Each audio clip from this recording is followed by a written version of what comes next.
Tenase anopai mame enikan eni da boafo yase na fe mi wia ya toaso ene Isaac Oware Aboajijinia o Akosombo International School when you fie do ngoche. Oh, the young child grow. Isaac, you are a big boy now. In fact, you are a man. So Mommy Giti Oware says happy birthday. You know she loves you greatly and she wants you to grow to become responsible, handsome, caring, and hardworking and astute man. One your politics cry or they be astute businessman and a scientist. And to Mommy Giti Oware, Deputy National Service came. Deputy Director National Service my happy birthday. Make come for Azel and so amount anope say Azel senya me ya domoa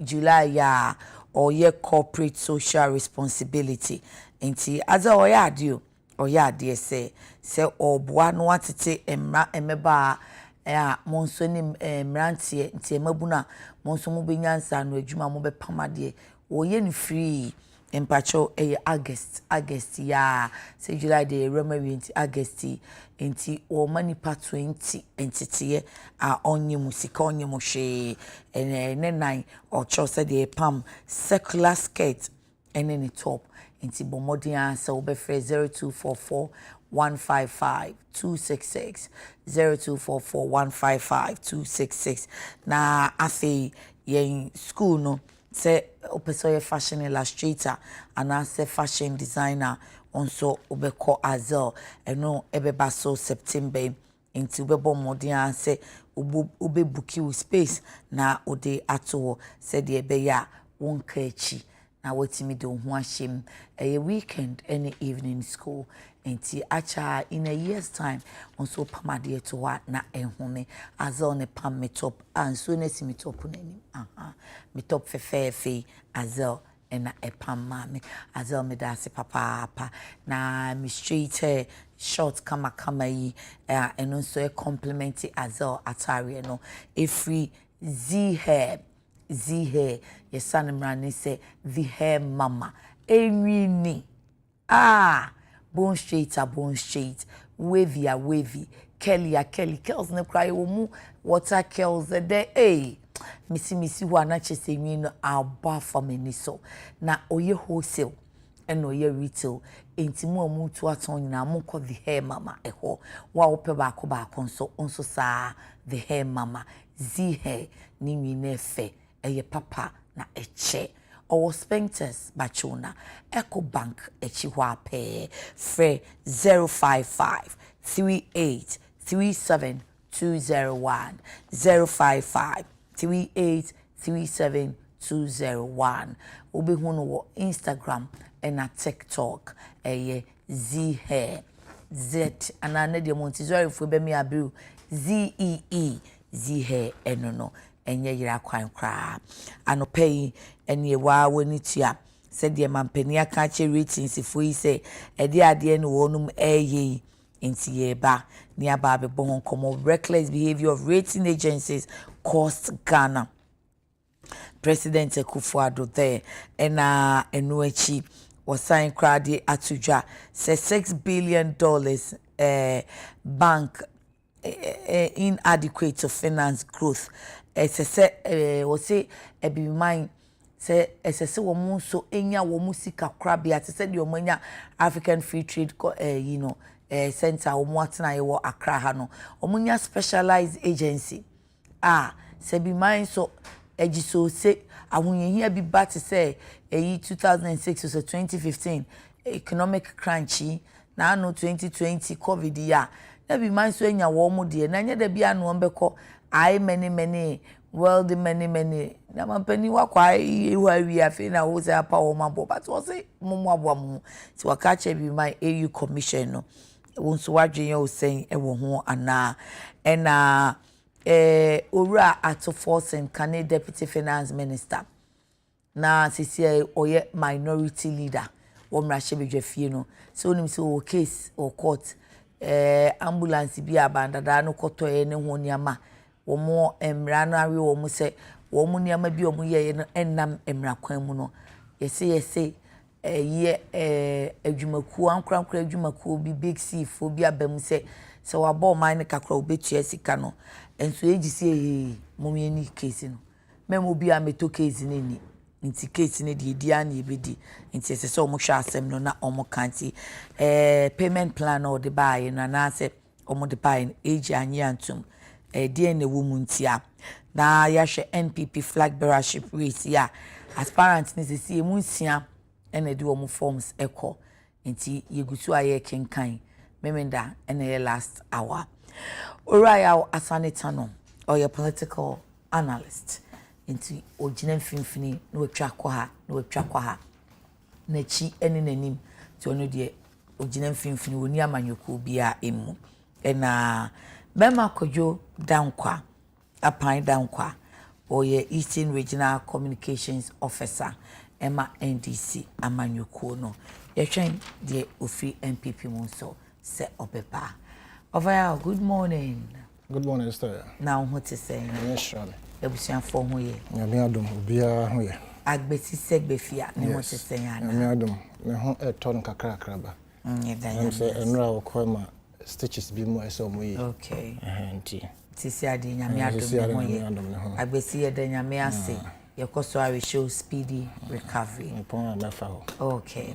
Kojo, good morning. Morning. Adum now swear. Why fool? Medase. Nadia, we no jama, we need a Peruvian. We need chocolates.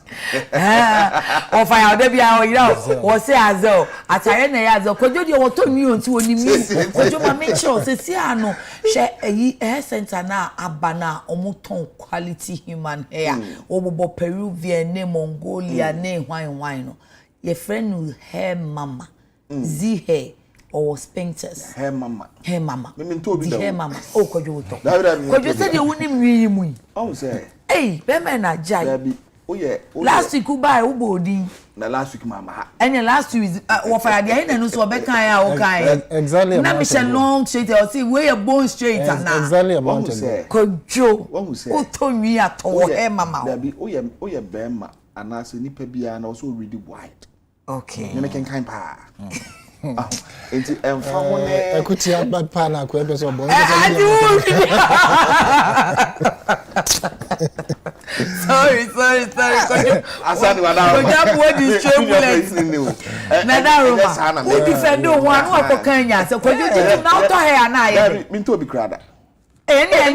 And the Koyonia carrying. And the Kufuada, you are carrying. Sir, Yankupon, now to be now the Kocha, Yankupon be quiet. No, ma'am, yeah. Oh, me told me, and they say, oh, cram it me to be at. Could you patch or say, I saw how what's now May, what's no May, I bear me, I said that happens want to be anche. Oh, and as that absolutely, I mean, so I said this year, bar, a mum won't be able to. So I'm going to Kojo down crowd, dear, you could you have to be.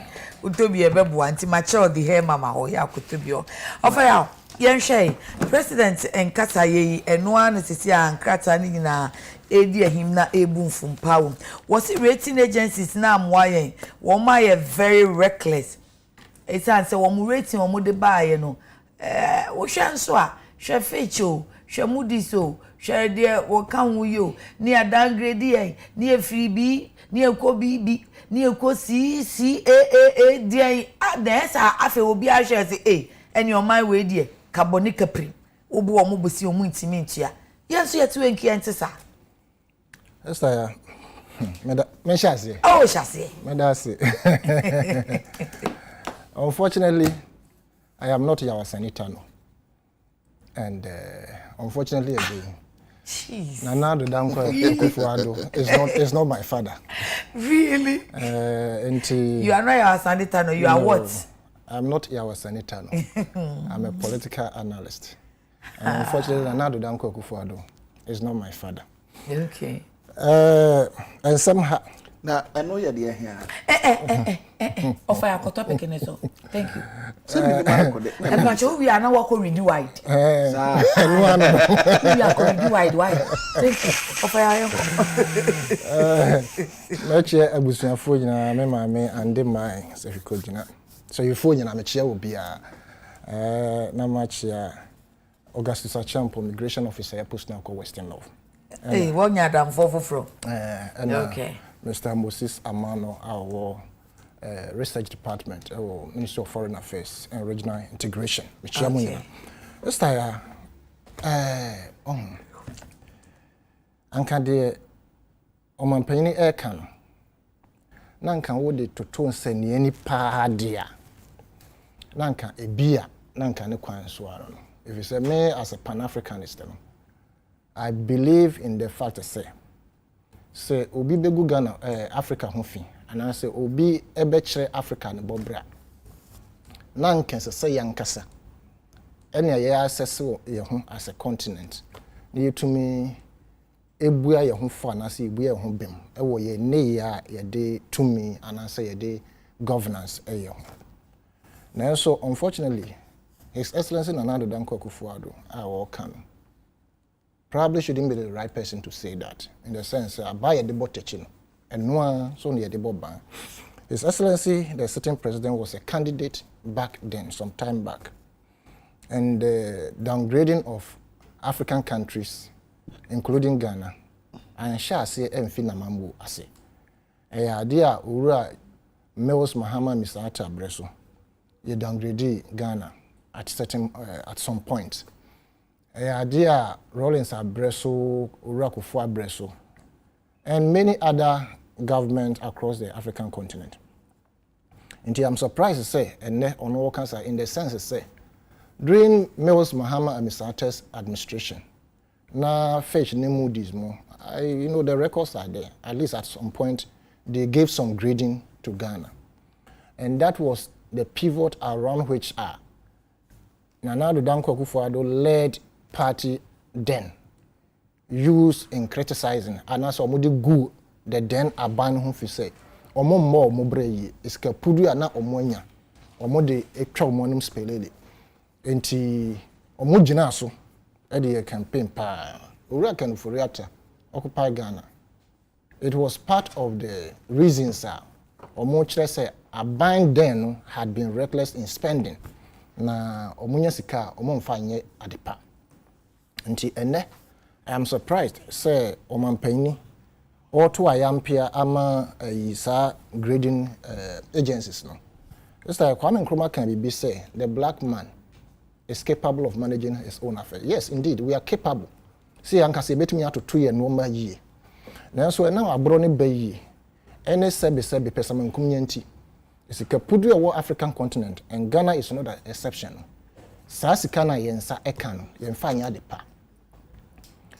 On the African continent and even the NPP, omo abastardize Kwame Nkrumah ne CPP say Kwame Nkrumah betu sika pudu abro for the eja ho man. Yen can say ebia yen kreso mu jeska man. Sa sika no mu jama Kwame Nkrumah as they claim no.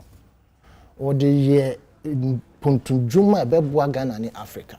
And I will not mince words by saying say if you are looking for the most stubborn president ever on the continent of Africa, Kwame Nkrumah is number 1. In the sense, say, unknown stubbornness, no, he used it in reforming Africa and Ghana. Before he was ousted from Abem, now about 37 African countries, Omonya Fahunde, because what the Ghana and to me, any Sabi Sika Kakra, and the bois, these other countries, no. In fact, ammunitions, etc. Emma omo eji Fahundi Emma omo. Now I say he's the most stubborn president in the sense say, isika wonya ye no. O kan say meye na o kan say ye ni say. And a typical example is the Temamoto way. O kan say oh ye no almost always cement. In fact, the engineer on that particular equine, or can say omonye to say the fear cry kono. It was enough because the population was under 6 million. I was say there be. I think the engineer happens to come from the family of the Keslie Force also. I see. And or can say tin the person to the point some say Keslie no. Say ne papa said the catcher say akwa we are winning di. On judge or you so obey and one obey timunjano. And pampa show the volume of traffic on that route today. I nekrom party tia pansam. Sanka oye no one way na eko temankwanwa. And can the lives that we would have lost on that particular motorway na nkanye nipa ketwa na yakum no enso wodi ni nyina Ghana sika wo ena wodi ye at that time no na sa nkrofo so omoto ayampia grading ni omo pese yigu new aban ho fi no na omo wo ho right. But here comes Nanado, His Excellency. Per the paper, no, even to leave the grading, or become a busy. And I'm surprised he's saying this. Or say, let me read from the first paragraph. The President, Nana Addo Dankwa Akufo-Addo, has stated that without Africa's own strong financial institutions, the development of the continent will remain a mirage, because relying on foreign capital is both risky and costly. Just like this is a government. Wabe clear the indigenous financial institution, a guamo, because he saw no sense in bailing them out and monitor them. Let's assume, say, previous administration, or mobile, and it's called bail you out. Or more yakukwasa, or more and monitor more you schedule, and a man for Ede Bobo Mohombosia. I never be more court, right? Until we buy the best thing can be say we be bail you out, just like Obama did for US, about 1.3 trillion. And all this share economy, car manufacturing companies, banks, and we sign revamp them. But there was a monitoring a system in place to check them so that it's kind of misuse. Until Anke B and can be to saline. Out of greediness, selfishness, until no Ghanaian indigenous banks in United most of Musika co-invested in Gambia. And then we say you rely on indigenous African financial institutions. The financial institution which would have been part, and as someone can work Ghana, how also they would have formed a subset of the entire African friends of financial institution. What would you know? And now they are foreigners. The Fitch, Moody, etc. were also telling Nana Addo Dankwa Akufo-Addo, His Excellency, and his government said they had been reckless, just as he's describing them. Some are reckless. No, they were telling him that you've been reckless. You came to meet oil fields, Miensa. Financial buffer pillars, ESLA, Sinking Fund, Heritage Fund, Ghana Infrastructure Investment Fund, AfriEx and Lokokasa, Renone Bank. Expansion of so many programs are not pay for itself. It's a room already. And all those economic buffer pillars, no, you clear them and you collateralize them. And you are talking about financial institutions, as I say, a year indigenous, and as a year African oriented. But who would you You understand? So Fitch, Moody, etc. were telling him that you came to meet all these things. Plus, esika na yenye fi COVID. Plus, esika bosia wa bond ahoro bimbo bida about. Maybe the entire kind so or she said na sa rating agencies no so omu share situation pertaining at the time and now. Time Moody's no. Okay, so at a point omu ye say come back ho appeal cry because ebiana you one no muji omo information ni free say ebi omuji free at na yes omuji free then it would have reflected the reality in tinke man nkasa omaye ya bro ana okoto de na bodwe okay na ncheri de onfa no na yesi etua oyonko ho a o se etua duam at the time omo downgraded the previous administration identity na undefended so you cannot, and in fact I agree with him, say these people should not sit there and purport to think say omunombe running affairs amam. What will say if you agree with him just because time na woni aban mu no mu ye omu downgrade aban fufura wan condemning and only that is not exactly the case. Okay. I am saying say wo hwe sika this administration enya bosia omo abwa. It tells you clearly say they have had the most advantageous regime in terms of fiscal cash. If they had invested this about tell me one monumental project that is paying for itself a year. Tell me one. You may think say, or people will tag me say I may kasa in favor of NDC. You can say that, but I'm saying say I can sit here as many other people can sit, and you yourself you can pinpoint projects that the previous administration used their loan of about 3.5 billion no mokoji fee. Now kasa in favor of NDC. I don't. I analyze the two administrators and who has used their money judiciously. The only is kind of do now or the yard. E wo Bible mu ye ma obi kiti wisi and so to me e double no ye mobi bebre o de kosie se akwai ni onokwa me de ade koye obeka se medini sikenti eni ma fa nkosi oba e bi na administration na we 13.5 billion bond nko awo waji. No investment that is paying for itself. Okay. Now they are building your friend say what's the name? In fact, original TV, your sister sometimes the sister station is the right here. Which is okay.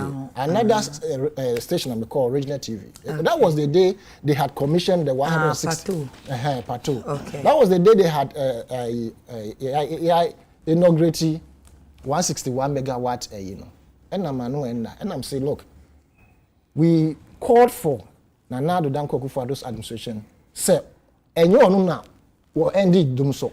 Now I appreciate the fact say on one banner 161 megawatt ababeka it was important see a bebo na baso manuensi say say nyomo am also me kokoye research me read the document no na che say a grant ya share ye crop ansa no mo ba bam you understand into say we had the pie beka port expansion tema of course enrechi ya okoko inaugurate a friend say is elimina fishing harbors. Fishing harbor. Fantastic.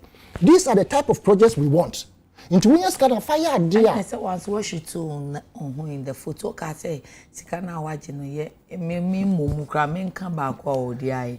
But what me actually say sikani be no the yes. Me you no pa. Say fishing harbor say landing be me now aboni kwa ma na me dis no. So fishing harbor ye bisa say COVID scanner wo ha na betumi see the best and press. Okay. Now we 13.5 billion bonds in Kwa. The Bank of Ghana, the most Bank of Ghana travel system. Oh yes, a car hold. Now, so want to me and projects now. Obey you 122 or buy a car 122 billion Ghana citizens. Want to me and I'm matching. I exceeding a development now. Okay, and so by these are the reasons we are saying. Otherwise, on the peripheral, he is right by saying that people should. Make to me say asem no kan ye no no kure se ye maye ntra ha mamanfo downgrade but the fact is that ye yankasa kura ya boy ho bram ye into your institution financial Bank of Ghana your resident advisor Minister of Finance your resident advisor better than what me abobra papa regards your financial and economic situation and nothing na me can say yes odika but odika na onhwe so say obeto to me fie ye na fe so onka hu say abaye de botechi no and one ye de boba. Okay, Brakojo, Mentie was saying rating agencies have been reckless in shutting Ghana out of the capital market president. And Okache AU Commission so say it's a senior strong financial institution and yet be a any huche yebekwaman for. Abaya. Yes, that's my mentia na mentia eti4 anopai in Subiu. I'm say Yedi kind of. Kwajo Kafra Mamini openi Enoch Afuakwa betina say or your NPP communication team member. Openi Akwava. Yeah, no baya. Kwajo Yanko. Yedi kind of. President Akufo-Addo, I must say, has been reckless in some of his comments and statements. I don't want to be more. So say okay no chire mu obrofo na me so me de ka brofo. Ka brofo na me chire mu ko twi. Ene ne sign. Ene the President Akufo-Addo atumi ai ka kire rating agencies say they have been reckless. Abaya de botechi no eno an ye de boba. Eno na me nua panyin na sanita no e kan no. O say mra na President Akufo-Addo e wo position are these rating agencies na omureti the then government led by John Dramani Mahama downgrade no. He was happy. There were even times my rating agencies were rating a bit higher than they had rated us in the past. President Akufo-Addo ebeka say rating agencies no rating at that time no rating it doesn't reflect what was happening in the economy. Say Omanpanyin John Dramani Mahama say ni obu man say the rating agencies no ni omo de aba na was say come downgrade there more. And then he has the guts and you two mra na ya kire sienti obaya say o hwe 2016 there was a news which was reported how Akufo-Addo described Moody's rating under Mahama, the patriotic, and we are who say President Akufo-Addo, the double standardness, no, then adoso do. Utia, a friend is saying that was paragraph, I think paragraph 4. Tiasema President Akufo-Addo I said, but the then presidential candidate of the New Patriotic Party disputed the rating at the campaign launch of MPP parliamentary nominee at the time for the Wejagbawe constituency in Accra, Tina Mensah. Nana-Addo argued that the rating was not the reality of the Ghana's economy at the time, insisting that there were evident economic issues that Mahama administration had failed to resolve. Is the NDC, and this is quotes, is the NDC talking, or is the NDC taking the massive unemployment rate in our country into account? This is not the way that the Ghanaian people want to be governed. They expect to be governed with truth and not with deception, with honesty and not with lies, with policy and not with propaganda. Nana-Addo Dankwa Akufo-Addo asserted. It's in Nana-Addo Epachiri Nane say, at the time, no Moody's rating a bit higher than say normal rating previously. And according to Nana-Addo, say unreflective reality. Tina can be bisa or fire question and bisa say na the all can was them say omuni eni and on a reflective reality. You see, Nyoka say omuni eni no. Your person okay ni na say oma downgrade. Neni who kwine say wasn't komo downgrade. But in this reportage, no mal grading above friends and the downgrade, no. Okay. And according to Nana-Addo, you're not telling say I wasn't come downgrading worse than how they graded us during President Mahama time. I didn't see that. During Mahama time, they grading the well. Was a downgrading. Now what time they downgrading was it they've not been fair to you. This is the double standardness. They be they can't watch them. Ebio, now sanitano can't watch them. Share a news report in the also President Akufo-Addo has stated that without Africans' own financial institution, blah blah blah blah. And I understand the time I can't watch them. You are advocating, say, yan financial institutions, yan money muso, na yan kasi NCC yan sika krabia ni ade. And so baga na hanomwa menu ye wona. President Akufo-Addo na mamuo omo ba ye.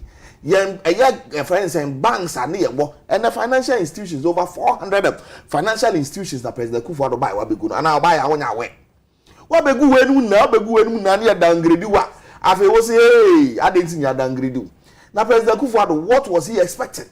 We had all the indicators, a friend and the rating agencies, a downgrade here now.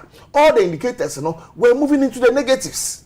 For instance, a year Bessia under President Akufo-Addo Obaye in a matter of about 6 to 7 years. Miniaba, President Akufo-Addo bought Bessia to the tune of over 500 billion.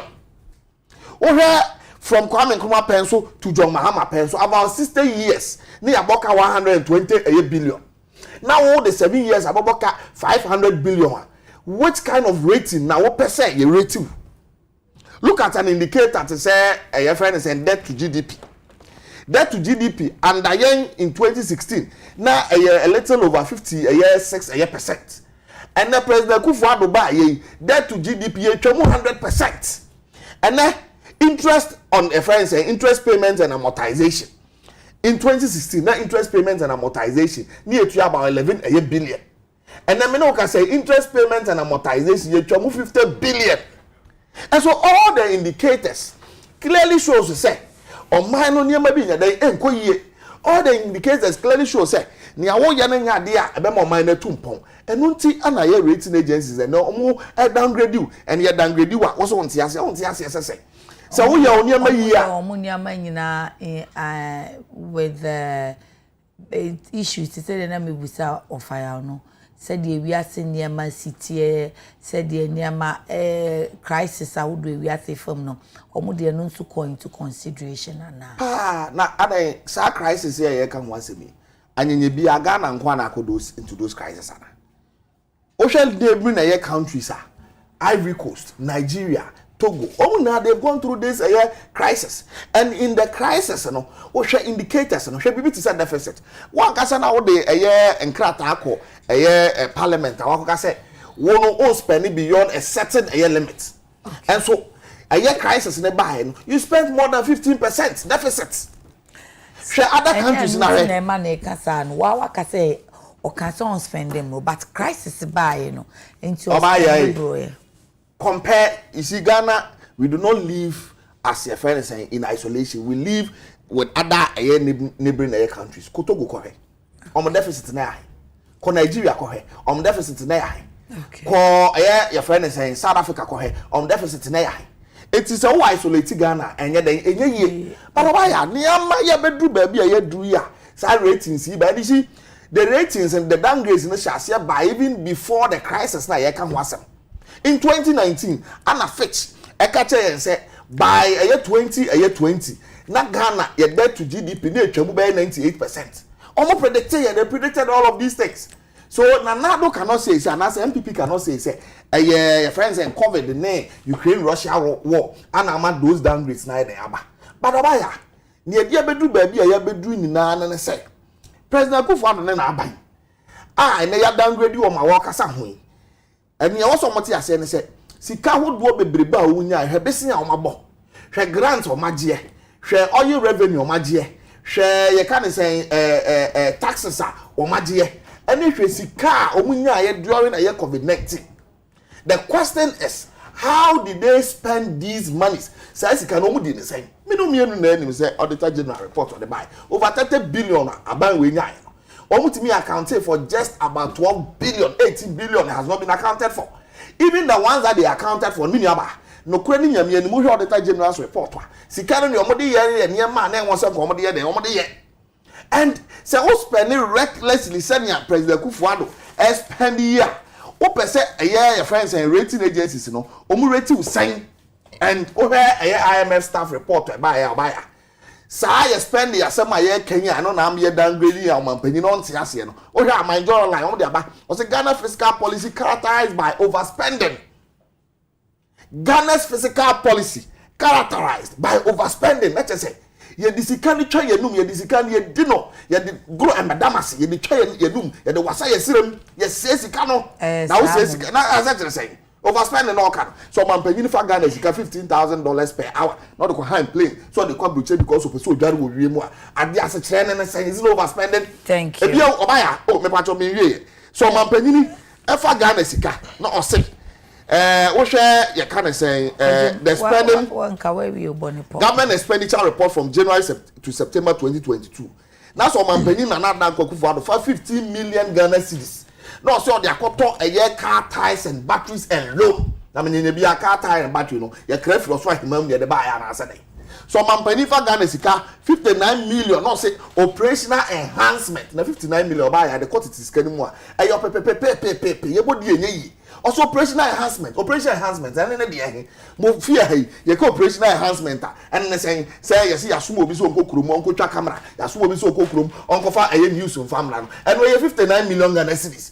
If you overspend, reckless spending, now a rating agencies every rate at then you are speaking as though rating agencies they don't know what they are doing. And what President Akufo-Addo said was reckless. It was unnecessary. He shouldn't have made those comments. And what's it? And Kokasa answer because answer not working. And then Buase the Breyer as of mine. It's President Akufo-Addo. On the Casa be and they send your Casa. Say be a minor to a year in Guasimono. Yeni nano, yan bram so not Ghana and find to my pay for a buyer. I just for you know, quite best on a rating agency or Mahaye, and yet your muye, and the air cost of mining and no more than one soon so I bet to jar. Yo, Obaya, that's it. Mammy 5 years on call Emma Yashafo, and any unmewa high of okay. Enemy Nanka. Good morning. Obaya. Yes, okay. And some a year rating agency see the better to jar. Our mampenny a day a new year bar. Minia Danka S1 TV there. Na and one wakakra. Then one say rating agencies no on the capital market no. Ejina a kind of say ratings at the Bema also never more credit worthy. Said the Baya Oko GBC and say Oko Fiscal in the international market. Ebema Sikano interest and I say in who a Ebeba form any other. So same way, my make book we are making Dr. Maria Dambisa, no ye World Bank I hear World Bank and IMF for so many years, or a Zambian economist. In the book or Troy, Dead Aid. Now, Neme woman bebre no ehwehwe ho a eno na sa rating agencies e dey adwuma no. Mostly they want to impoverish the global south economies no. We say we are saying no hobaya o ma che mu no. Ye the global north ni global south economy. Global south economies no mo dey ye te say raw material producing economies. Ye dey ye produce raw materials near fan feed your industries no. Enti ene be ma wanyini. That's the question. That is the position from pre-colonization era ni nyina no. That was how omo share we asenete. Why na share ni za? The imperialist. Enti ye ate factory a ye dey adwuma omo be ka se ye ntoye ni ama na se. Obaya me ba ho. Ye ntoye dey. Obaya me ba ho. Exactly say na omo share egu ho tete dey adwuma a obehwe se ye so akoko egu tanker mu a shape mo ne de ko ye fa bauxite anwea in natural form ne de ko na omo e de agu mfidie mu adandan ne ani na omo san de abrɛ ye ne ato no aboden no eni saa ne ma nya de bia ndam pɛ so omo ye eno nti ade bia be ma wo economy no asofa emmoa ma wo nyini no eno ne saa kwan bibia most occasions no omo fa so omo de memia hwɛ oji bisia wa manone a interest ne tesen ena wo ba ebibimem ha se ne other developing economies no so a besia ho si ho no e ya na mpepenso se eni gina edunti oho chirew na se wo feed juma no obi be ka se cost of production any ade e cost ra ene ma wo ye na o mem ha se kura ne bo be ye de ache de ono de free ni krom eba edunti ebe ma dan no ya dan omo na ne ma omo de free omo krom ba no eno ne yesom ne ye ton e ma omo se de be ya omo be koso anya sika free ye nchen o kan sa book na e bi woni woni ma bebre eno mampanyi e call as guest speaker o kasa during the Africa Export and Imports Bank almost 30th anniversary or say e was say bibi man ye ni ankasa so ye nya ye financial house e betimi aboa na support ye in terms of investment any sa na ma na de ye nyina fam over the years no ti ye kase ye di sa rating agencies ni ade chi a ye mputuo no e be koso na slow sa na odi ohia aba be ka bibi man ene emu nipa obaya asa ma panyi kan ne bon ne be na ewom esan say Uhwe 2019 na COVID eba ya hwe wiase nyina ade ne si wo wiase e wiase nyina and at the top of this no and rating agencies downgrade because opese okokọ ahokyerem no oboa bra usun se de be ya unya hoode kwa de asore gina online so na dan de nyina no makoso take advantage of us we say Nsroma Kasa assembly I think say in December 1947 evening news say the last struggle against imperialism will be the war against neo-colonization and so neo-colonization agenda na no use these financial institutions near there no to perpetuate their interest and international system no we can say anarchical. There's no central authority regulating the conduct of states and these international organizations are non-state actors are participating within the international stage no hide behind this curtain to push their interest interest no more friends host countries now more side interest no eba almost so my penny proposal say sa rating agencies omo ewo interest bia omo ye na emwayen ya di enti ne yekofa omo because to the best of my knowledge yen ya o my Ghana ene ama wo mu sa adwuma no a yetua omo ho ka because eno so boayen ema yenya enyinaso de kobosiabo anasa amanfo nya ye mugidie ema investors ba tinya so omo ti omo ba bi ene omo ye ne kwa oman no se Ghana yini enti Aden you engage your services in the first place. No. Akoye to say okoje besia ye fa ne say best point.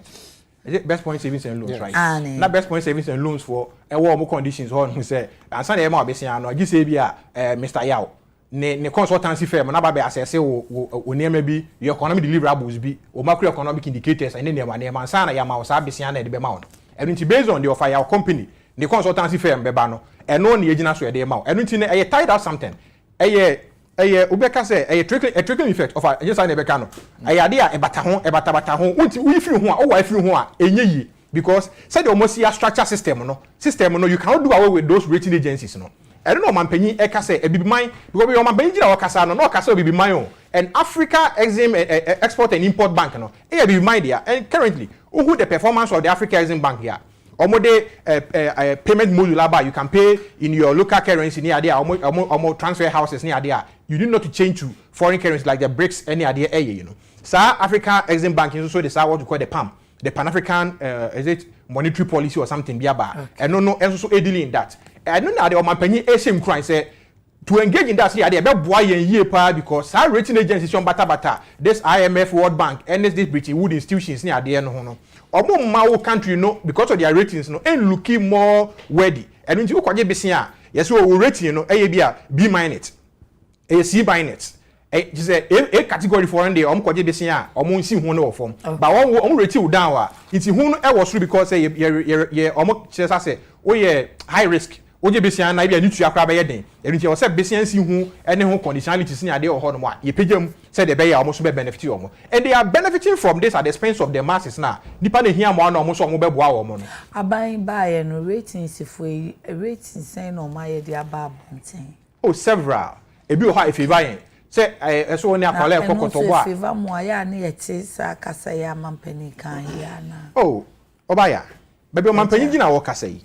Eye ebibi man banking institution eye bi man dia e na omampanyin in promotion of the African identity kire say e was say ye chat the African part because now currently we have the Africa Continental Free Trade Area ebibi man nyina no na road ne ba Ghana so no meba say omuka ho na chat Ghana down and omuka ho na ama ye ntumi nya credit or capital market absolutely. And no near say we should integration the African integration economic integration after abe you know. There say be mine Nigeria, Ghana, Morocco, Ghana, South Africa, Ghana, any idea who Ghana there. You will not need a rating agencies here. Yena kasano because some of these policies no homegrown, a African policy here. Yena kaseti and once here, ye be hansi development a be boy any ankasa. Eduti o man penyi kasa o kan ye no. Bi unhu boni bi e wo ma me nua kodwo e se bebi o man penyi kasa ne ya kasa egu Ghana ni mase. Egu Ghana ni mase bebi ada. She Ghana ni munyam na epeja Ghana so na epeja bibi man ejina say this is the right path to go. Say after several years of independence no e braso say bibi man ye kan ye hubo mo odwadie mo e braso say bibi man ye kan ye hubo because the economic friends Africa Economic Union na ye wo you know ECU any idea ye wo no e ade say omutumi di say ye gu akwan mu ye a e betwa manage sa rating agencies name a omo ye and there are a lot of programs of the African Union o share omo programs are I think say omo a program omo access the various economies. They have an office crowd yeah. The cantonment I say. Okay. The peer review mechanism, African peer review mechanism. APRM. And the APRM. Okay. Omo the access and if we enhance that near discussion. Now say ye financial houses here then na investment. Zika wo mu na e boy ya. Based on our own ratings, no, we can be able to rate ourselves well. Like yentina how we be free foreign land and never be rated in African soil. Now all me downgrade for their own interest and their own benefit to impoverish us. We need to uplift the poverty lines in Africa. No, then the free him at least above the poverty line. No, never be my and no man penny advocate and as an AU champion. No, do bet me aka e the aboa shebi mind crying and no kan no. I did munyam to so abregana. Make our Facebook na making come adwenche ne kakra DJ Omale ne wayosi wo go so President Nana-Addo and NPP government is fully committed to ensuring the revival and sustainability of the Ghanaian economy. We are only asking for patience, support and cooperation. Don't pray by Jigon and some good morning sister. When you are favored, when your favor is from God, okay, so when your favor is from God, no man can stop it. Dr. Bawumia's leadership is from the Almighty, and there's no way NDC can stop him. Fantastic Uber for Sesha Sanyoniso. The second coming of JDM has caused headache and bad dreams to the NPP, and it clearly shows that they fear him. That is why Ken Kranchi wrote a petition to the Supreme Court to disqualify JDM, but it won't work. Don't pray, but DJ Omale, I can't hold the energy now for fraud the Emra. Shaker, Nana Kwame main sabun to Shaker have on so JDM can use anything to describe our Supreme Court on the Ascend North issue, but he's never the alternative. Ascend North a must win for the NPP. Okay, and then Tom Haruna. My name is Tom Haruna from Tema. Community One Side 20. Good morning, Sister. To you and the NDC man, please Ghanaians, let's wake up and kick MPP out of power simply because they've destroyed the future of our youth because of the mess they've caused. Who is here again? Teacher Kujo Tepanyina, so greetings to Honorable Eric Nanajima Prempe. NADMO Director General Dr. Mahmoud Baumia is going to do things completely different from all the presidents that have come. He has worked tirelessly as vice president than anyone else we can remember. For this reason, he is bound to do more. Okay. Let me see. I am calling your next issue. So, Ablade Efie Kuma. I think President Akufo-Addo and his NPP government should accept this downgrading in good faith because they caused it. When you rented an expensive private jet meant for the rich, when you mismanaged your economy, corruption was everywhere. How was President Akufo-Addo expecting the rating to go? The rating agencies have done a good job. Boatin Kojo Michael, good morning, sister. Please, won't you talk about I am not... And no, I won't talk about that. It's not in the papers. Or even if it is, it's not on my table this morning. Sorry. Mohammed Abdallah, Nana Akufo-Addo and Dr. Baumia NPP government is very clueless and always have someone to be blamed. They are just wasting our resources. Okay. Sami Kwe Leviticus powers Kaswa.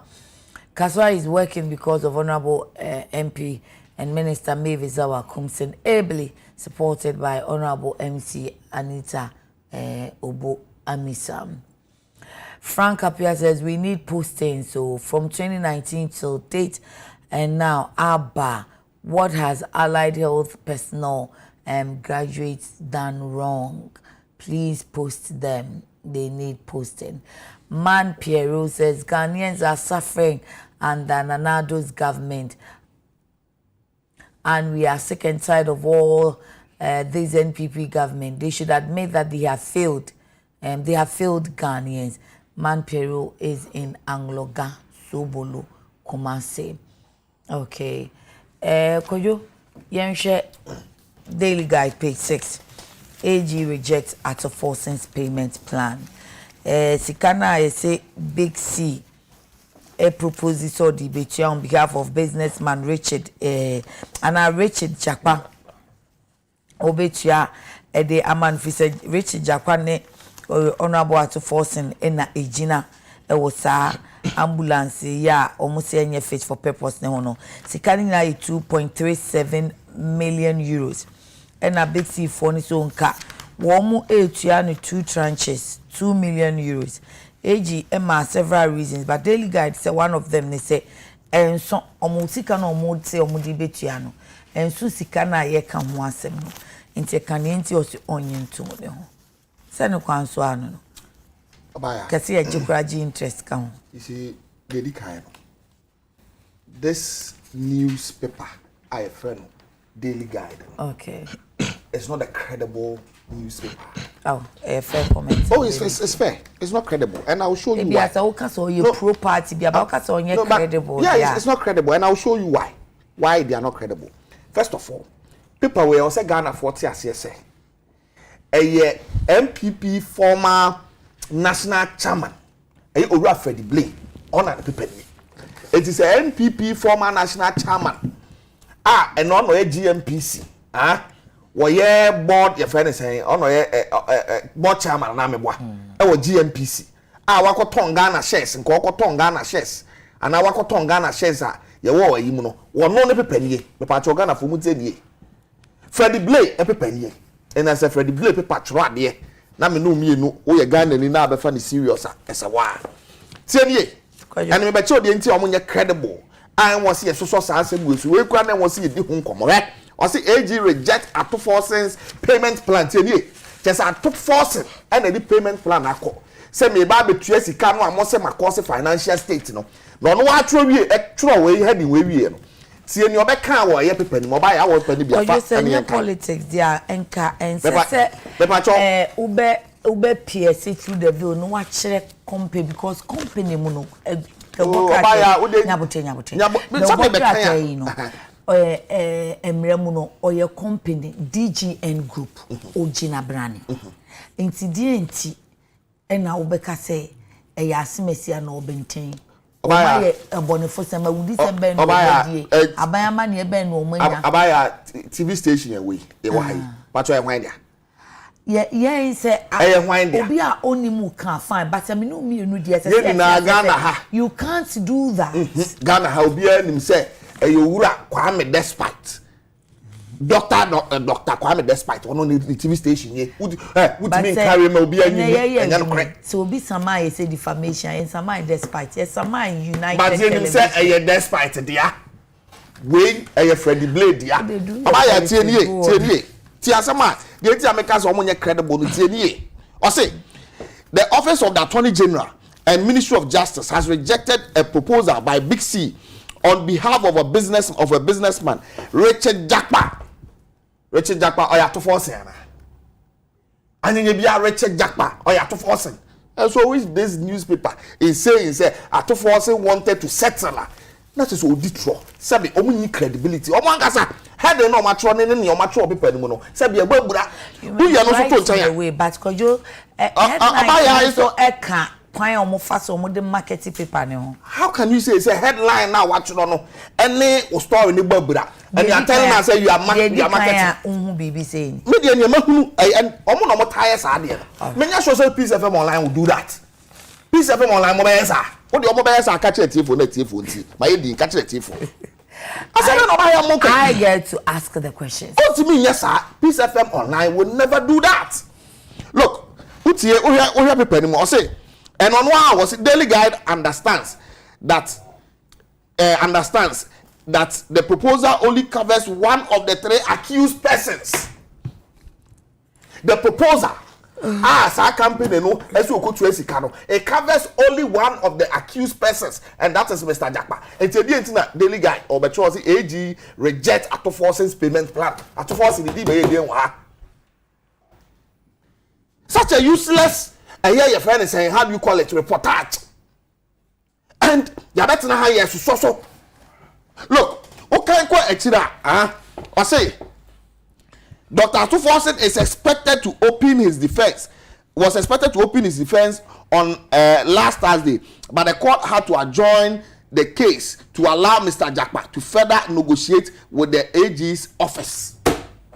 Say you know I'm powerful. Atoforce was supposed to open his defense, or no, also open his defense, but because of Mr. Jakpa. Negotiations on the Attorney General negotiations no go po negotiations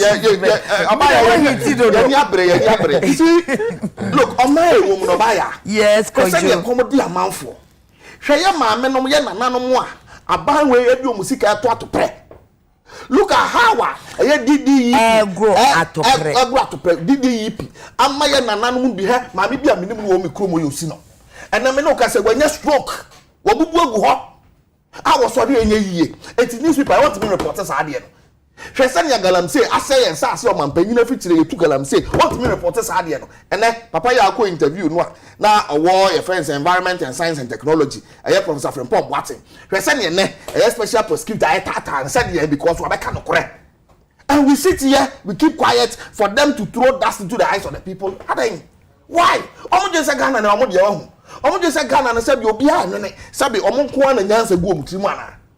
Oba ya ne ekọ for Ghana ha no say am ye gu amfu. Sabi mpanyinfo say ye you na wan ka say omutimu ye yi yi bone. Fu bebre so akasa nbu a ye nka ne bedwam na o kampacho. Let me asem ko ni asem ni mfio. Eti ni akọ so man mu a ho kire kodan na ama ne hunu a ye ni atutu agu ye nsama Ghana for bread. Pese ne na mabo ekọ. In the history of Ghana one hunu say a friend say Nyamabo amaso bedu ba bia duda he ba bia petrol nam the taxes ahodo a Ghana ye tua COVID-19 aba ene do bi echo say COVID-19 no kura na ni ho bi no ye kusu tua ho to na meboa e wo ho na enye hwirinhwirin enye ye kusu tua ho to ye tua ho to hwe eye bola yi ade bia o mbaji o ye fie ho no a me ankasa me yi sika ni tua no ene me no ye tua bola tax enu ni na no eye Daily Guide Freddie Blade newspaper want to mean can wasem say and someone yan kore ntro enti na make say won nu kwan class was say this anko way because you can na ntro it is not true. Thank you. And obaya mesre journalist be dem sra mon koto sre sa and someone yan kore mo de beto abonse na was say yetimi kana Ghana for what say and someone mo kana yan kore ato force okokotu ade ato force has stated say wo mo Ghana ka he has stated say ni oye no na mra kwan so na ye he has stated say he acted on behalf of a minister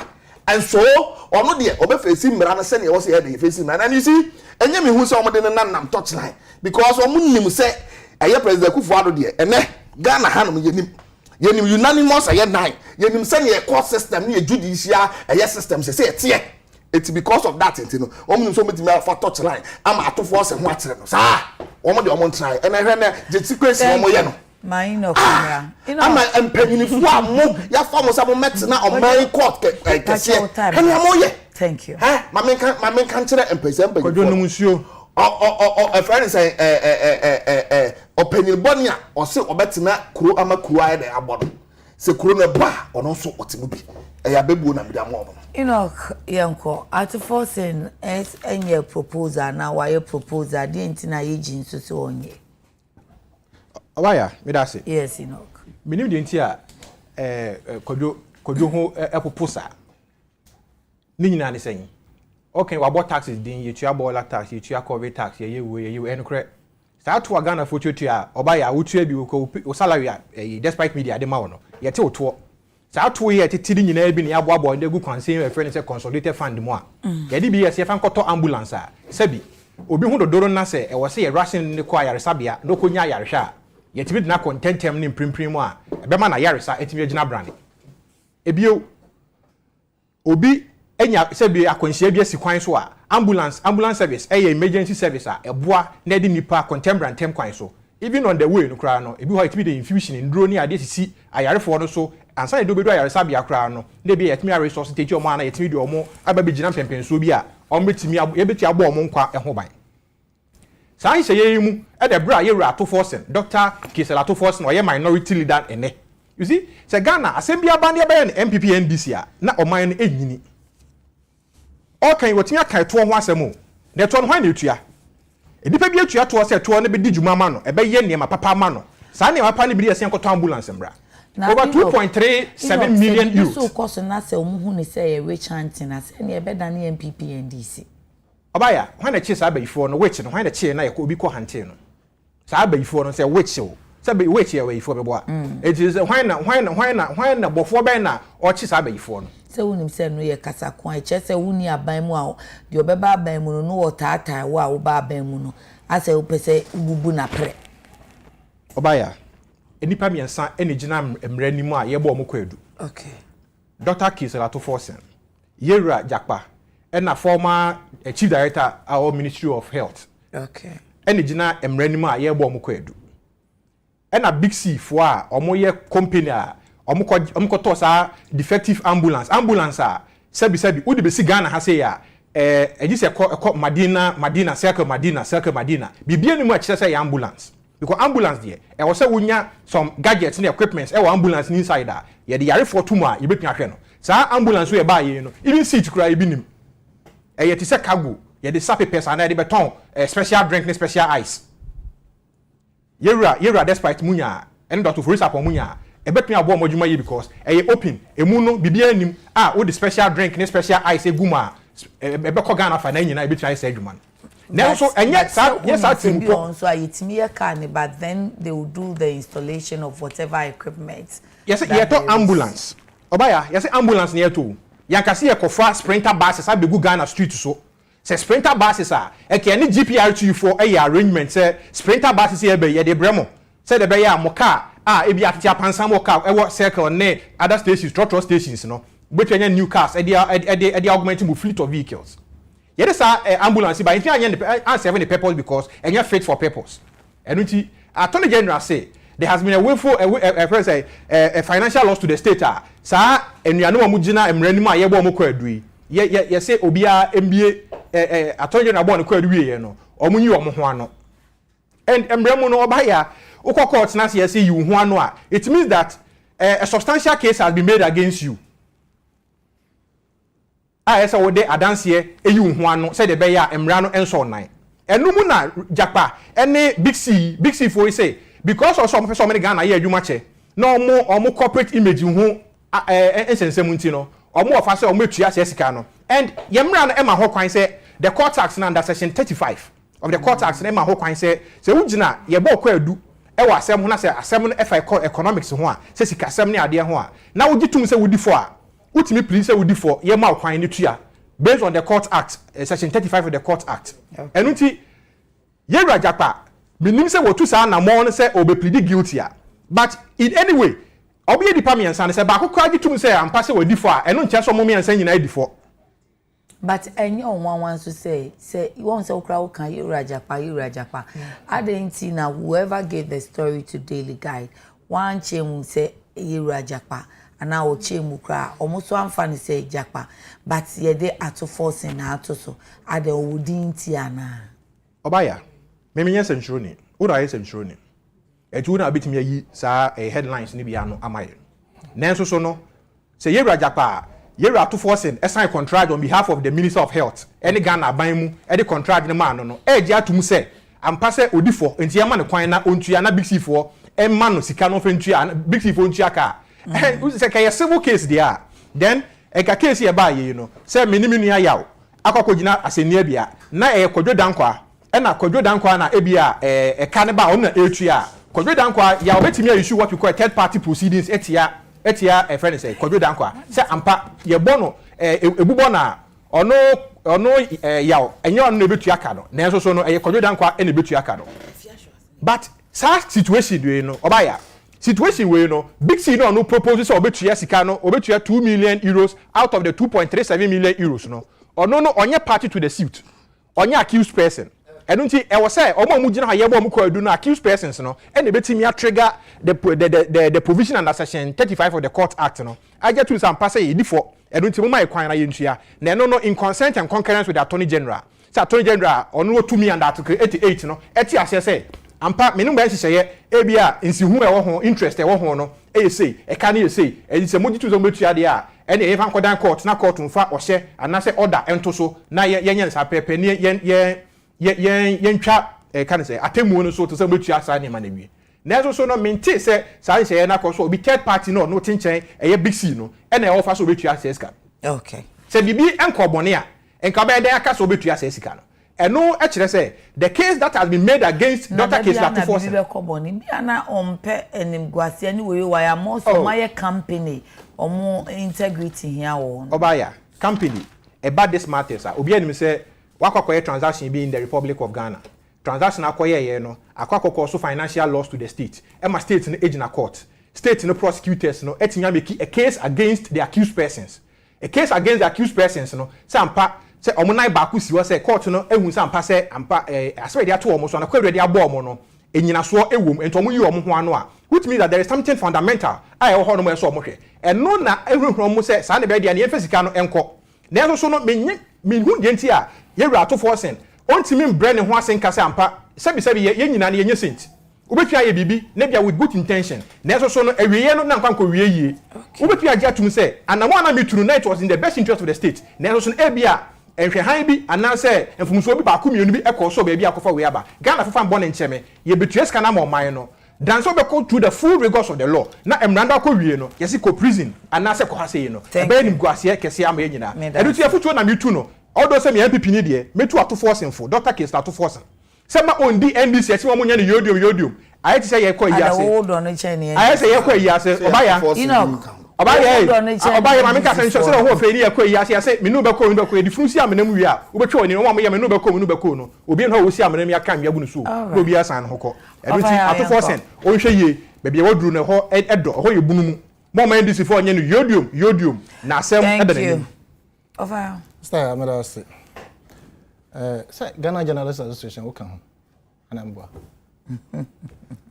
Can I say? Yeah, press center. No, I walk Monchen Hon, and now go pack away 10 Ghana cities. State owned. Meaning who sanctioned them to collect those monies and where those monies goes. Those your account. Pack was a day. Oh, I'm crown crabby and as a journalist, our alcohol or pack. oh, to me, journalist, and he said, I'm just asking. Yeah, hold the press conferences, and I have the right to go there, whether I'm a journalist or not. Okay. And so, no, I'm not generating revenue. I'm not saying bad, but who sanctioned it and where does the monies go? They should account to us. Okay. Yeah. So to take it in out there, but me take it na me dey about. Me the baby be. Also pack your own pack. I live for the maintenance of the facility. If it is known said they are using it for ABC, I'll be happy. Yeah, press conference. Okay. Ken Ghana for the use of the facility. Other organizations that work sa hono enclave no omu ni parking space. Nti ya omo ba be park ho presenter won nti e bi ase wo nsem twenu kra wo kwa unya ba bi mpake and then omo dwen ho sa na e betimi a generate revenue out of it nti omo dey generate IGF kakra bi ade ebe hia wo ye se ba bi esika ne kono exactly the case nti e be pen information in other institutions no money parking space so president Albert John for be my information president my information for my na na mka say information so wonya necessary se menya bi sisi anam the amount di aka no we dey observe okay read oh mama yes of course am no so won say you better how mo kan Auto Forces payment plan rejected. Na me hwehwe paper because na ma dwun na akoye me say sa other AG rejects Auto Forces payment plan. That's how it reads. Yes, na minim say sa Auto whatever Auto Asient. I thought said there was a mistake. Oh okay. Auto Asient na. Yes. Beige papa na Capital Bank papa. Yes. And Capital Bank. Until now I confused kakra. So right. also trigger the same provision. Well, online na me hu. Yes. That's why I was asking for you pay come kakra what can we we. Until na me hwehwe papers no because now my confused. And na me sure say what daily guide. Well, daily guide has become a disaster. And it is very critical say about 20 out. Daily guide omuton krata pa we graphic state in krata ni from model pa and bad news sells better than good news. What is the bad news? As I am so we baby. Wankasa o interrogation mu no. Okay say ebia omodi na to ho say omo ton mo papers na me bisa Enoch say betimi abase de owodi na egba na it is in fact no even before we bisa Enoch say no wa Canada oh okay and it is sometimes it happens because obefa people say edu nkatia commit suicide but obekwa akosha ni nyina honsu ni madwuma ni mu a eka adwuma na antex ne ho who's a content ni nyina is a contract na ba and contract no for the supply ambulance and BC no or supplier no and Japan na contractor no they are also we I in case in daily guide they are supply information ya ne ko da ko so from paper disinformation from the maximum ya information me ni mobile ya propaganda no ko kan ya because o kan obi be pia ko ba bi say o kan peaceful ho o kan say ho ya de bia epia obi empia ya obi empia kan say no pia me kropa me pe in fact making can ade ni wie no a portion of the paper even says say the case the actual case concerning Owura Auto Forces has been adjourned and say obi any defense and this and you say nipa no obi defense how do you put him as the headline say or no na safe to say we prepare payment plan e dey beto attorney general him me dwen ho amenti ase e ho kakra na biti e kakra keke a mischief on the side of the paper okay. Right I would have thought say paper publish extensively how Ghana your ambulance your emblem bibia ebo ho na ekodi Dubai as we speak no ama your refia asem no how ambulance na ekodi Dubai I thought say Daily Guide would have published extensively about it. No one tell you the reason why ambulance bibia abo and the mobile editorial policy na Daily Guide if you want that information a new ambulance crab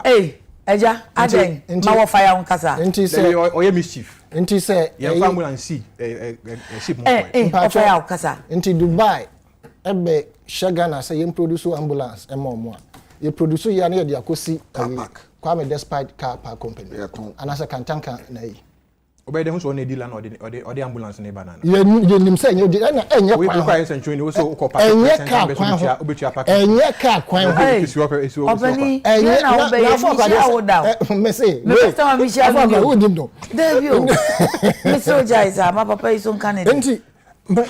Publication totally skewed to the fact say you tarnish the image of Owura Forcing. And in the paper it is clearly and they've shot themselves in the foot. Letter and Owura Forcing a troye on behalf of his superior. Okay. For the for letter minister letter of credit. I say krata a chile say you was kind of say already see betray sadi. Fine. Me no I am for and I say me jina homa. No ma bia obi be ye ne be touch ma e wo Ghana ho e be hwiriska.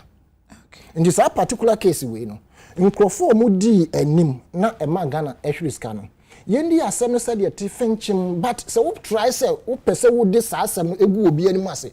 Wo mre kura wo kenkan bibia kosi ase a na nipa no krompo ni din krompo na nka emu ba no anka say ye something say ebi asoma see issue so and so letter and we buy but am I you fee and we ambulance and buy letter no na ebi agina so ma yetimi nipa no so enya dwumana no otimi to ade ne buy ntite de wo beka na enye letter keke ansa na letter ne nipa ne be kiro no na ye de krata abetu nipa no nim amana kenkan ehun the specification of ambulance normal say kom ne normal no manyina anyesa wo san letter no nti wono was sign letter based on information na onyaye ene nkita ho omudi ye yete ha nrachi ambulance ye asese ya bebre ya sister amuni saade na chi o ambulance ne de buy no bebre asegu esisi eye o omo parking places are district yes. ones you know bebre and please the journalists you need to go and fish out now you how many are in operation now some ambulances we buy them sister ya yente ha ansa na omode ehunu ma e ba be hihim and see a friend say parking place woman ya nto ho a ya mpia antwe mo me ansa na mo release because no necessary ye hihim no na ye nyeye and it is something that is going on across the globe. Normally be what they are so delicate. Say e be omo fixing shipping no no. E be too many problems aba until they package those things separately. Na say ambulance ne be do as adakatoa. E be more very delicate ones no. No mo be hihye ni nyina wo. And you are telling me say we won't be that.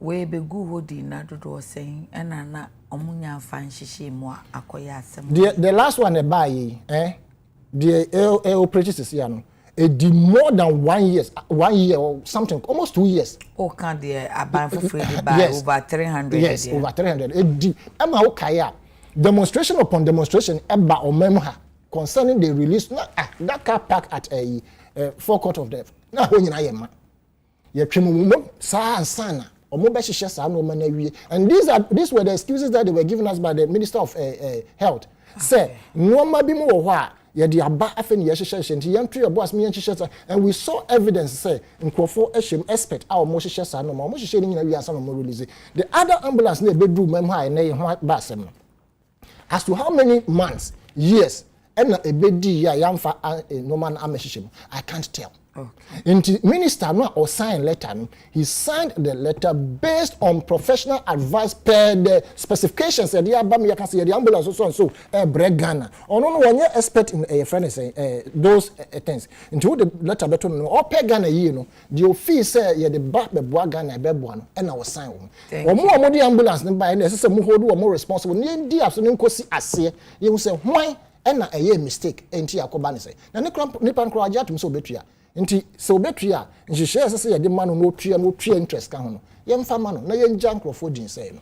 Hamza Mohammed was saying, Madam, please tell President Anado and the NPP that if they stop going to the IMF, to the international market and the IMF to borrow, the international agencies will stop rating us.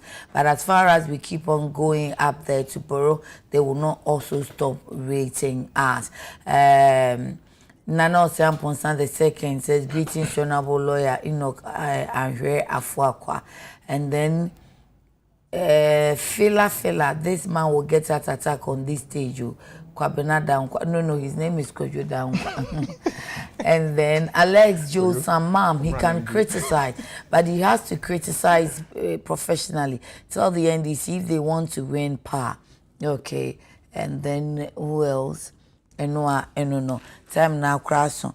The munji 2 minutes.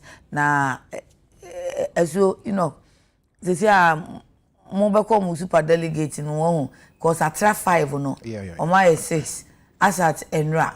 Internet will be because Oma connect say yes e bi mo ba se nkrofo pa Enra Dr. Via Kutuso no bass you be organic supporters no de omo call you know. Any ko owura Kofi Kuredo aproku ni owura Boache Jako. Oba your party now, the New Patriotic Party, as you know, a democratic party. Okay. You use democratic means and processes. Any ya candy for. I mean, you November this year, you flag bearer because your power, your constitution is say you flag bearer 1 year before the general elections. Oh, okay. I mean, November, come November, you could hear flag bearer. Now, your party say you so no, you were a convention say. Judging from the past, no, say you more than 5 presidential aspirants and call into the elections. Sometime next month, you bear the super delegate conference, no. Now you're putting number not down to 5. Obaya, so there wouldn't many people say Ghana and India. I've been meaning to ask because the one thing to ask say, more then I'm be drew super delegate because my take you be aspirants in be omukasa say. Mo yi na firi mo ban mo te ne ba bi okọ pre flag bearer so am say mo de dey be yi na firi na mo yi ni firi mo na mo beti. Oh, it hasn't been say a delegates na eko mo constitution ni na kan sa mo congress na mo yes amendment na your party in your constitution. Okay. Your constitution is also no organs of the the party manage the party no the national council no the second highest decision making body of the party apart from congress. Okay. The national council and this in the by sometime 22 also cry. This practice has been there for over 10 years. Yes. All right. It has been there for over 10 years. Okay. So I say no honor into we be our party baby no enim say say no honor more say number number 5 and kwa there. The super delegate conference will come on. I be reduce number no to 5. Obaya, my main can say empanyifo a animunyamfo a sabi omu nyina se fata se omu di Ghana enim se mampanyi a eyeye no MPP will be. That's why I'm munyi na muka say MPP they are more men. MPP they are more men. Mo na muka amasem no ebe to mafuta na ye me ntwafo na muka. Yentimi tonto na kasa mo. Yentimi tonto na kasa ye mo ne Ghana for na kasa MPP for there. Mo wo mema, mo wo nimdifo, mo wo akandifo. Mo kasa na muka mo congress. Me pese me bo pani krodin. And no kasa no see we have the men to lead. Ye de mo ka abonten no. And the reason he through sapanyina na wokan. Oh, I see. And a Ghana for nyina ya jatu say MPP for there. Enunti empanyifo akofa katari nyina omu bia ni ho no mo ne Yewura John Dramani Mahama ekọ election 2024 a on defeat Yewura John Dramani Mahama. Na de me ya ne say e osanke team ma Ghana etibi an hye na nke nipa 10 ni nyina etibi call election ekọ face Yewura John Dramani Mahama. Nenso so massa ese ba akopɛ na ekɔ edi certainly delegates omu tie form tie Ghana fo nyina no ebe ye the needful come November no omu be yi mu ba ko amaye na minim sɛ ba ko mbe yi na amaye ne ba ko a ebe di Ghana nim na break the 8 for the New Patriotic Party for the first time in the history of the Fourth Republic. A party will hand over to itself. Thank you. Bako Obapenya Kufuado ebe hand over to the elected flag bearer the man come November 2020. You know come dance. Me ne nok say omu bi ebe yi no obedi president Mahama Sunkunim hwan Boache Jako a wode na Adanko Kufuado anko mbebo Ghana kro no $500 million US dollars ewa American Innovation Day la the members of parliament ko che wom no ono na nko wini a obetu president John Dramani Mahama ana say Dr. Mahmoud Bawumia ene Ghana nyina yenim say ono ye otrofo a West Africa na ye katrofo ono ye trofo and now online now who is the biggest liar? The sitting vice president. Of course, and then Robi if somebody is a liar, he's a liar. And President Vice President Mahmoud Bawumia Ghana phone name him say he's a liar. Or no unable to John Dramani Mahama na while oversee the running aground of this economy no on to President John Dramani Mahama na and also say your friend is saying Alan Kojote Matia ye na him say and they you didn't best. So my henna and your man sina quemu. No, so may 1 district, 1 factory, 1 district, 1 factory. Mine no yet mean see back or no. Yet the signboard could see baby, say 1 district, 1 factory. Oh no, betty John Roman Mahama. And as I can Japan, no, sorry, would you be at them, Sabi and Marco to me, Dimatamano. One obey a year loose talker like this or no, and a friend and president, and no betty John Roman Mahama. Sansa no munyaka, Obaya. Anybody do me no say do no when you back. Say omu bi no mu na say look at that. We have the men, we have the men. Say na yen chinsu. Na yen chinsu, Obaya. Eye MPP primary so mu koi. So ye Ghana ni a e wo so mu ani tete, wo se wusu. E wo se wutwa adwo. Unum sika omo say. Hwe Dr. Mahmoud Bawumia. First one obekọ no oyusu MCs the call around to all the constituencies ko shia eye polling station executives. One delegate bia no my MC ne ma every delegate bia 100 Ghana cedis. Ono nkasa share ono ne to ase no. Oh of course ade yedidi nkomo on chen. Yane omu yenu mu yedidi nkomo. Look about me na meka. Me ko do dan kwa me na meka. Me say me say si akwa me ne ba ko delegate ba ko chat wa na o ka kire me. Ma phone si na o say si ase papa ya ba no o se be kira. Ma akwa ko kire mu. Oba ya wo ye no to chen. Ono nkasa ekọ na round. Ono nkasa ekọ na round no. Wama every delegate be a 200 Ghana cedis, 275 constituencies. One Oba Meme constituency alone, about 1,200 people na tuaba in MPP elections. Now so mo be a 200 Ghana cedis. Last time I hear calculation buyer. Sika buy we ba say just a friend say ba me say just for the first round or say over 70 million Ghana cedis. Na say can go nya. I just no mabo every no be Ghana sika. O menye say SK no that campaign. Of fire patch yanko. Yes, of fire. Michael ya oche comment o time. Medana committee investigating. Mike medase. O say fepa. Na also otifie oni adwuma ye adwuma long room tema. Otifie because of taxes into tema port ayehwe into otifie. Ora mas machia o don't worry you be Fiscal bro. This ya topic amode mai say owura koto na ne din eda ho. Oh, too shase. Owura koto de no na boache jakode ne so. Said e be ya obi hu say sa na e de ma won. Dr. Koto files forms calls for party unity. And there is another one. NPP flag bearership race. 6 aspirants submit forms.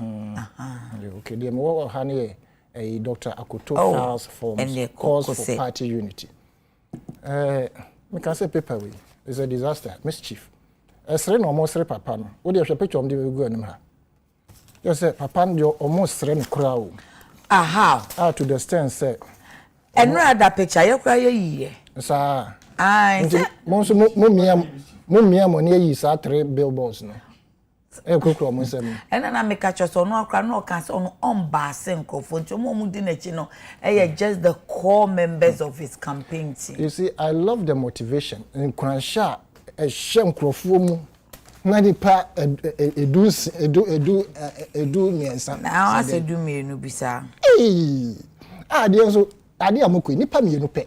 2 top contenders. Enya 3 bi. Oh, they been 3. Ho amu na yes are 2 top. Ba kono maka se wagu mu nyina mo ho fi. There's no institution in this country I want downgrade here. Ono de wo ka fetch ni mudi ni ho amu nyina bo mu a. Wo chen mu nyina. Wagu obi ani mu ase. Anka he would have been a perfect person based on the ideas the normal way. But no, and I in America. And the 2 top contenders, no, I'm not here to speak for them. At the appropriate time I'll speak. But the fact is, the other ones, no, I feel say say umbe as boom boom no e abo mo party no. But the way they feel so umbe winning no, e na me dream one menti ase. Fine gentlemen do. But we have a be ade akeka kodru ya. There's only one thing I want in the MPP. For that canker of yen ye sha ase. Wo papa crosso carpet ko ha ne ha nti wo so ba na nsan ya nti wo nka ye ho. Endru time, drew ye so canker. I want it to be cured. And for that matter, if I am to stand for one person in the 2 contenders now, I'll come out later. Until that canker must be cured. And if it will be cured, it will be cured by one person in this particular contest of 2, right? And that is what I'm looking out for. And Kayane, I would commend them for contributing to the coffers of the NPP. Happy 20th birthday to Irene Karim from Milty and your mom, Ohima Ernestina, wishing you God's blessings. And then to this fancy nephew or niece rather, fancy niece, Gracia Hilary Frakoe, happy birthday from your uncle, my firstborn, Kojo Amwating. Chedene Mary Brofono Kakramako Fantize. Uzi no him die. Gracia Hilary Frakoe, happy birthday. One uncle say Omo awodapa. Madam wase papa for mobile. Obian for 1 minute. Why do you want to be president? As an eternal or a political analyst. Me pesa me po me say mo. Hey, now my tell me do asam na beka wa. I know na beka. Asu na na do is the man that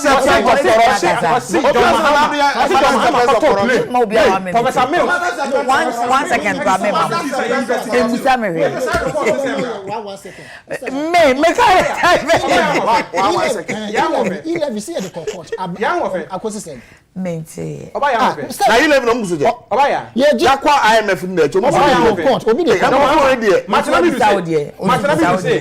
do say okoto plane Airbus no yeti committee Professor Mills na me fa the crane say eti committee say investigating no on that Airbus no akosi says I report ni here okay mama so misa me for expedition na bote John also President Kufuor dey say mother serpent of corruption no enu so akosi say President Kufuor do no and now so say about you onya bote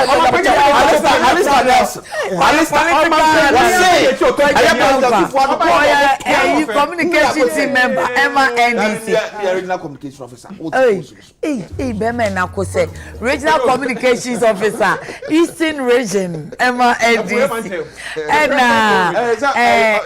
Enoch Afakwa oye MPP communication team member Montete mi kwa dodo Machoma me na Azel Bogase kai say Azel Ensanobo na enche kra September or year training a day ama 1 year evening school and a weekend enti opese hu ade pam and now we fashion illustrator now I register and August ya enso eno de wo ya che eye yibima en wo ye otiti ni pedu no e wo circular skirt and in top e pam enti eno so Azel ya che frentem na book you please e wo ho 0244 155 266 Azel contact eno no eye wuti media the hair mama Z hair and beauty ho ye kama okowa if you team you kosi unase nemo make kamfo ni wina ma say Peruvian say Mongolian say ye bone straight wavy de na wo hwehwa wholesale any retail nyina